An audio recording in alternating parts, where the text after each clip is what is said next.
أعوذ بالله من الشيطان الرجيم. بسم الله الرحمن الرحيم.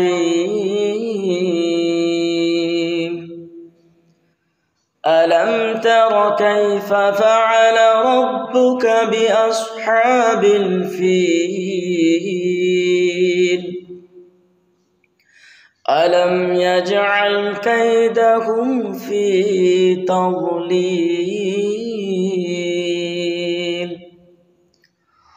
وأرسل عليهم طيرا أبابيل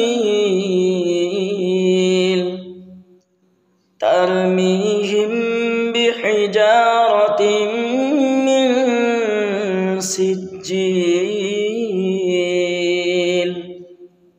فجعلهم كعصف مأكول. صلى الله على محمد صلى الله عليه وسلم.